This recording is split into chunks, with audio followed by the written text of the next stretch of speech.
자, 왕이 제사장 아비아달에게 이르되 내 고향 아나돗으로 가라. 너는 마땅히 죽을 자이로되 내가 내 아버지 다윗 앞에서 주 여호와의 궤를 메었고 또 내 아버지가 모든 환난을 받을 때에 너도 환난을 받았은즉 내가 오늘 너를 죽이지 아니하노라 하고 아비아달을 쫓아내어 여호와의 제사장 직분을 파면하니 여호와께서 실로에서 엘리의 집에 대하여 하신 말씀을 응하게 함이더라. 하나님은 말씀대로 행하시는 분이십니다. 엘리 제사장의 두 아들에 관한 말씀을 우리가 알고 있는데 그 말씀을 보면 하나님이 한번 하신 말씀에 대해서는 불변 그리고 반드시 이루어진다는 사실을 알 수가 있죠. 오늘 27절 말씀도 보니까 왕이 아비아달을 쫓아냅니다.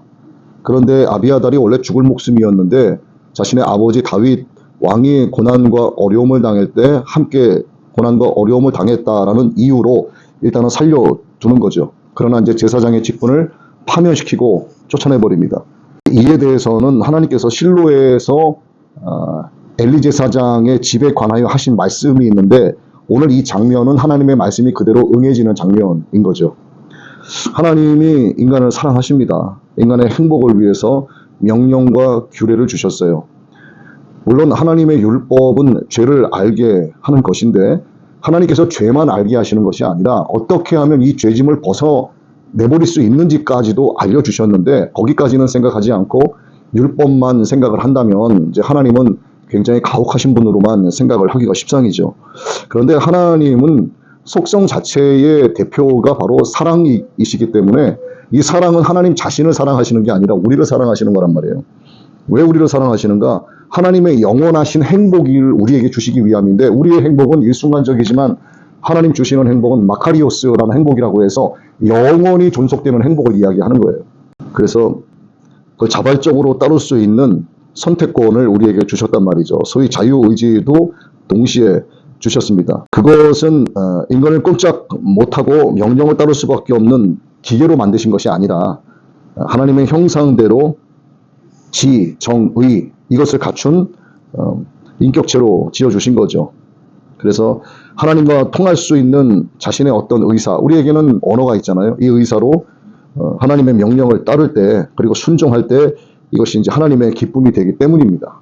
그러니까 우리에게 주신 지정의 어떤 선택권, 자유의지 이것은 우리에게 권한을 주신 것을 우리가 활용을 하면서 하나님께 영광을 돌리고 우리의 모든 삶에 대해서 하나님께 아뢰면서 하나님과 소통을 하고 이렇게 해서 하나님과의 관계를 돈독하게 해 나가는 하나의 방편인데 결국 그렇게 사용하지 않고 이제 자기 자신을 위해서 사용하는 경우가 이제 대부분이다 보니까 성경에는 이제 그러한 좋지 못한 사례들, 하나님의 말씀에서 벗어난 자들, 물론 하나님의 종들로 택함받아서 제사장의 직분을 감당하고 있음에도 불구하고 너나 할 것 없이 하나님의 말씀에서 벗어나면 그가 아무리 충실한 하나님의 종이었다고 해도 버림받는 것은 뭐 지극히 당연한 겁니다. 하나님의 속성 중에 또 하나는 공의이시기 때문에 그 공의의 하나님으로서는 그렇게 하실 수밖에 없는 거예요. 그래서 엘리 제사장 두 아들 홈니와 비느하스 자신들의 어떤 자유의지를 악용해서 하나님 앞에서 여호와 하나님을 향한 그 제사를 아주 등한시하고 가볍게 여기는 하나님께 올려진 것을 임의대로 자기들이 좋은 것을 취하고 나쁜 것을 사람들에게 나누는 이런 아주 악행을 저질렀단 말이죠. 사람들에게 악을 행한 게 아니라 결국은 하나님을 대상으로 한 죄악이죠. 이를 누가 감독을 해야 되고 누가 책망을 해야 되는가? 아버지가 해야 되는 거예요. 아버지가 엘리 제사장이잖아요. 그런데 안 했어요. 결국 아버지 엘리도 굉장히 미온적이었습니다.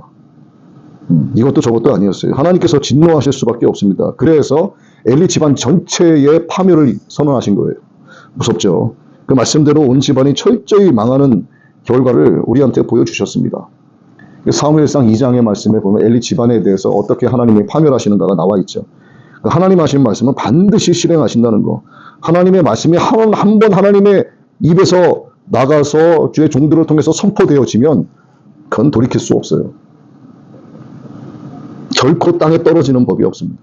성경에 기록된 약속의 씨, 예수 그리스도, 메시아, 우리의 구원자, 주님의 탄생에서도 우리가 알 수가 있어요. 홈니 비느하스를 책망하실 때 부패한 엘리 제사장, 이 집안 대신에 충실한 제사장을 세우실 것을 예언을 하셨습니다. 우리 진정한 대제사장이 되시는 예수 그리스도를 가리키는 예언의 말씀이었죠. 그래서 예수님의 탄생에 의해서 하나님의 말씀이 역시나 성취되는 것을 우리가 볼 수 있고, 그 예수님을 우리가 지금 우리의 주님으로, 우리의 신랑으로, 나의 친구로 우리가 그분을 섬기고 믿고 지금 가고 있잖아요. 이사야 선지자에 의해서도 예언된 바가 있고 그대로 성취된 것을 우리가 알고 믿고, 이게 모든 것이 하나님의 계획하심 안에서 하나님의 말씀을 통해서 이루어진 거라는 것을 믿고 있으니까 지금 우리가 이렇게 하나님의 말씀을 듣고 예배하고 있는 거죠. 또 제사장 아비아달에게 내려진 솔로몬 왕의 이런 형벌도 마찬가지입니다. 이거를 통해서도 우리가 알 수 있는 게, 우리가 선을 행할 수 있는 것은 순전히 하나님의 은혜라고 하는 거. 아비아달은 엘리 제사장의 후손이에요. 다윗 왕 때 충성을 다한 제사장이면은 맞지만, 그러나 하나님의 손을 빼버리신 겁니다. 이제 그쪽에 대해서. 그래서 솔로몬이 왕이 될 때 그 정통성을 무시하고 아도니아를 추종하는 실수를 범하게 되는 거예요. 하나님의 제사장이면서도 아도니아라고 하는 자를 추종하는, 하나님을 등진 거나 마찬가지죠. 이건 실수가 아니라 하나님을 대적한 행위였습니다. 그래서 과거 예언의 말씀대로 엘리의 자손은 아예 제사장 직분에서 다 떨어져 나가게 된 거예요. 사무엘상 2장 31절, 35절 볼게요. 정말 여기에 굉장히 살 떨리고 무서운 예언의 말씀이 나오죠. 읽습니다. 보라, 내가 내 팔과 내 조상의 집 팔을 끊어 내 집에 노인이 하나도 없게 하는 날이 이를지라. 이스라엘에게 모든 복을 내리는 중에 너는 내 초세의 환난을 볼 것이요 내 집에 영원토록 노인이 없을 것이며, 내 제단에서 내가 끊어버리지 아니할 내 사람이 내 눈을 쇠잔하게 하고 내 마음을 슬프게 할 것이요 내 집에서 출산되는 모든 자가 젊어서 죽으리라.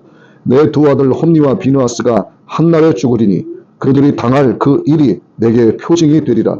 내가 나를 위하여 충실한 제사장을 일으키리니 그 사람은 내 마음 내 뜻대로 행할 것이라. 내가 그를 위하여 견고한 집을 세우리니 그가 나의 기름 부음을 받은 자 앞에서 영구히 행하리라. 아멘. 두 가지 예언의 말씀이 나오죠. 엘리 제사장의 모든 집안을 완전히 끊어버리시겠다. 그리고 35절, 나를 위하여 충실한 제사장을 세울 것인데 나의 기름 부음을 받은 자 앞에서 영구히 행하리라. 이거 누굴 가리키는 거예요? 예수 그리스도를 가리키는 거잖아요. 하나님의 아들. 하나님 이런 분이에요. 그래서 어디 갔어? 11기 아까 어디였죠? 2장 26, 27절. 자, 이렇게 하나님의 말씀이 응하게 되는 겁니다. 이 아비아달은 다시 말씀드리지만 엘리 제사장의 집안 줄기였잖아요. 완전히 하나님이 그 팔을 끌어버리시는 겁니다. 아주 뿌리채 뽑아서 완전히 마르게 하시는, 하나님 정말 무서운 분이세요. 하나님은 사랑이신데 하나님 안에서 거하고 하나님과 완전한 사랑으로 가면은 정말 이루 말할 수 없는 하나님의 은혜와 평강을 누리지만 벗어나면 가차 없습니다. 자, 이 소식을 누가 듣냐 하면 요압이라고 하는 사람이 솔로몬 왕으로부터 아비아달 제사장이 쫓겨나갔다, 제사장직이 파면됐다라고 하는 이야기를, 소문을 들은 거예요. 이 요압이라는 사람이 아비아달을 따랐던 사람이에요. 그건 자기에게까지 영향이 미치겠죠. 볼까요? 28절. 소문이 요압에게 들림에 그가 여호와의 장막으로 도망하여 제단의 뿔을 잡으니 그가 다윗을 떠나서 아도니아를 따른 거예요. 그랬더니 또 누가 이 사실을 또 일러요. 솔로몬 왕에게. 그랬더니 솔로몬 왕이 여호와의 장막으로 도망간 그 요압을 잡으려고 여호야다의 아들 브나야를 보내서 너는 가서 그를 치라, 이렇게 또 명령합니다. 그러니까 그렇게 되는 거예요. 이게 하나님의 계획하신 바예요. 그 엘리 제사장의 줄기를 하나님이 완전히 다 끊어버리시는데 그나마 하나 남아있는 누구야? 이 아비아달. 그런데 아비아달 편에 섰던 요압까지도 이제 하나님이 치게 만드시는 겁니다. 그러니까 하나님 눈에 한번 벗어나면 그거 끝장나는 거예요. 근데 하나님은 또 자비로우신 분이시잖아요. 하나님께서 살 길을 열어주신 게 바로 회개잖아요. 회개.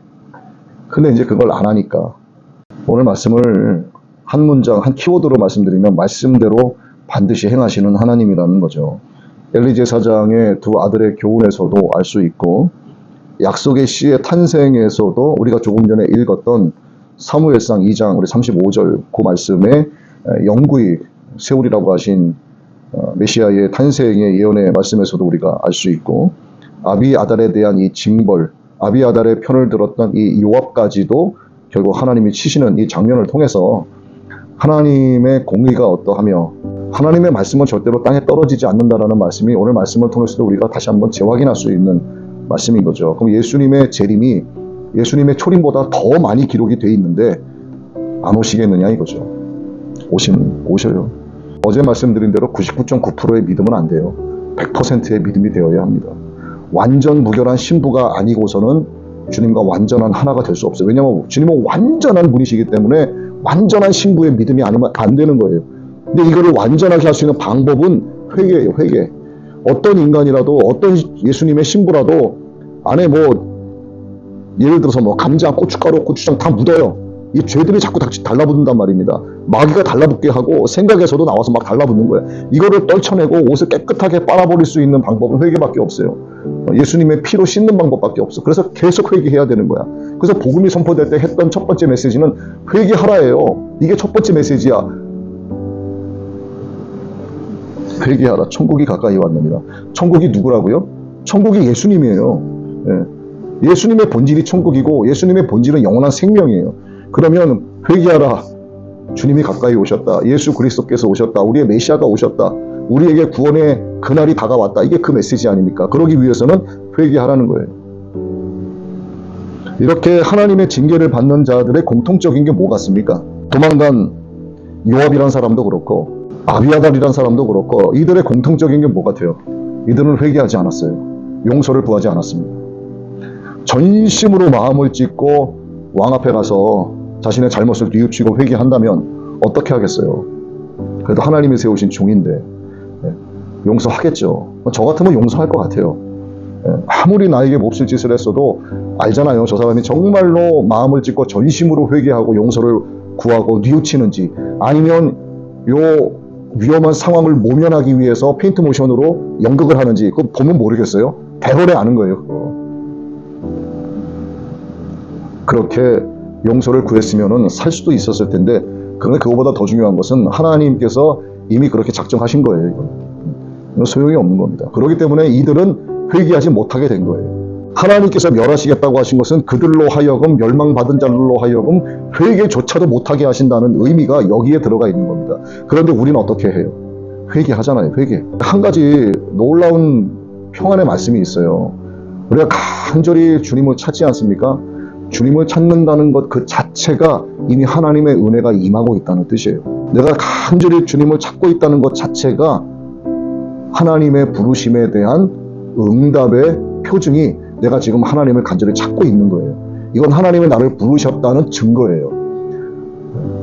오늘 우리가 이렇게 주의 말씀을 듣고 또 끝나고 우리가 이렇게 앉아서 기도하고 말씀을 읽고 또 전도하기 위해서 저렇게 전도지를 접고, 이 모든 것은 결국 하나님의 기쁨이란 말이에요. 왜 이렇게 하는가?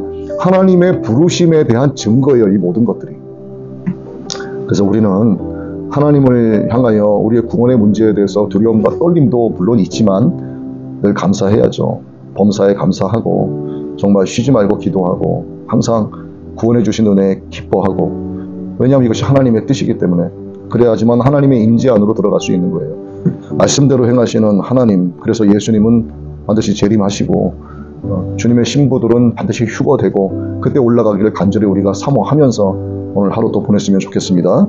아버지 하나님, 하나님의 말씀이 땅에 떨어지지 아니하는 그 진리를 엘리 제사장의 집안에서 나온 뿌리 아비아달 제사장이 솔로몬 왕으로부터 파면되는 장면을 보면서 다시 한번 하나님의 전능하심과 하나님의 권능을 깨닫게 됩니다.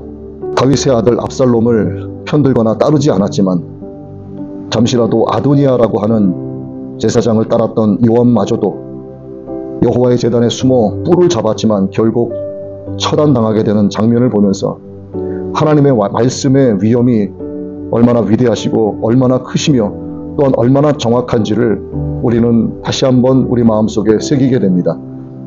우리가 하나님의 말씀을 사모하여 하나님을 더욱 사랑하고 양쪽에 낯선 검보다 더 예리한 하나님의 말씀 우리 안에 품어 어두운 이 세상 마귀와의 싸움에서 언제나 승리하는 이기는 자 되어 오늘도 주님께 더욱더 가까이 나아가게 되기를 원합니다.